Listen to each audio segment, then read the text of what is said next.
Saudara-saudari para pencinta firman Tuhan yang dicintai Tuhan, selamat pagi dan salam sejahtera untuk kita sekalian. Hari ini hari Selasa tanggal 18 Maret tahun 2025.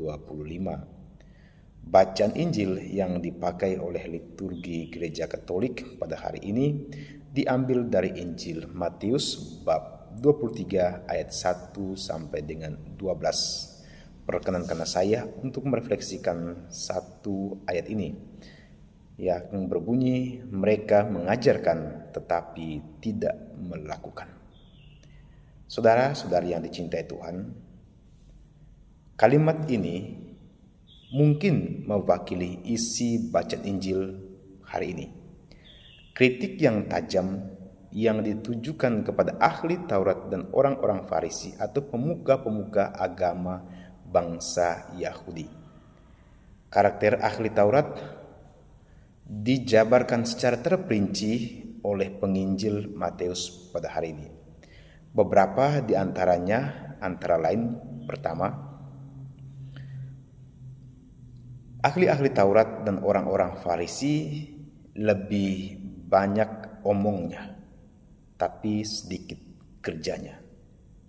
Yang dalam bahasa orang Munting ataupun orang Marunggela menyebutnya dengan istilah hok atau rampal. Padanan kata ini identik dengan kata hoax. Tidak buat apa-apa, tapi omong seperti sudah buat sesuatu. Di sini dikatakan bahwa mereka mengajarkan tetapi tidak melakukan. Yang kedua, orang-orang Farisi dan ahli-ahli Taurat lepas tanggung jawab atau tidak bertanggung jawab. Mereka meletakkan beban di atas bahu orang, tetapi mereka sendiri tidak mau menyentuhnya. Ya, terkadang kita itu lepas tanggung jawab atau tidak mau bertanggung jawab, seperti orang-orang Farisi dan ahli-ahli Taurat. Dan yang ketiga, ahli-ahli Taurat dan orang-orang Farisi suka MPO atau show off. Teks Injil hari ini menjelaskan bahwa semua pekerjaan yang dilakukan oleh ahli-ahli Taurat dan orang-orang Farisi hanya supaya dilihat orang. Jadi mereka melakukan sesuatu pekerjaan hanya supaya dilihat orang, hanya supaya dipuji atau mendapat pujian dari orang lain. Nah, dan yang keempat, orang-orang Farisi dan ahli-ahli Taurat itu sok suci. Mereka suka memakai tali sembayang yang lebar dengan jumbai yang panjang dan suka dipanggil rabi. Ya, ini karakter mereka. Ya. Suka sekali memakai atribut-atribut yang suci, atribut-atribut religius yang suci, tetapi perilaku mereka menodai ibadat yang suci mereka. Nah, ini juga ada di antara kita. Ada orang yang menggunakan atribut-atribut suci, tetapi perilaku mereka jauh dari hidup suci. Tingkah laku mereka bahkan menodai ibadat mereka yang suci. Dan yang kelima, suka cari muka, cari hormat, atau cari sensasi. Mereka itu suka duduk paling depan di rumah-rumah ibadat atau suka sekali dipanggil rabi. Saudara-saudariku yang dicintai Tuhan, perilaku di atas ada juga di antara kita. Ada yang hanya omong, tapi tidak bisa buat.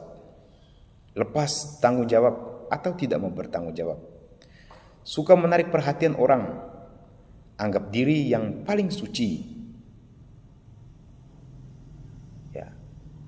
Mengenakan simbol-simbol religius, simbol-simbol suci, tapi suka mengkafir-kafirkan orang dan suka cari muka. Ya, ada di antara kita yang memakai atribut religius, atribut-atribut suci, atribut-atribut keagamaan, tetapi perilaku mereka jauh dari hidup suci, suka mengkafir-kafirkan orang lain. Nah, pesan yang dapat kita pelajari dari bacaan ini terletak pada kesimpulan dari teks Injil, yakni dipanggil untuk menjadi pelayan. Karakter dasar dari seorang pelayan adalah rendah hati, dan rewardnya juga jelas. Yang rendah hati akan ditinggikan. Jadilah orang yang rendah hati. Tuhan tahu apa yang kita buat. Tuhan tahu apa yang kita inginkan. Tuhan tahu apa yang ada di dalam hati kita. Dengan demikian, berhentilah berpura-pura. Berhentilah menjadi orang munafik, atau stop bermunafik. Ingat, yang rendah hati akan ditinggikan. Oleh karenanya, jadilah pelayan yang rendah hati, tapi jangan jadi tukang kibul. Semoga Tuhan menyertai dan memberkati kita. Amin.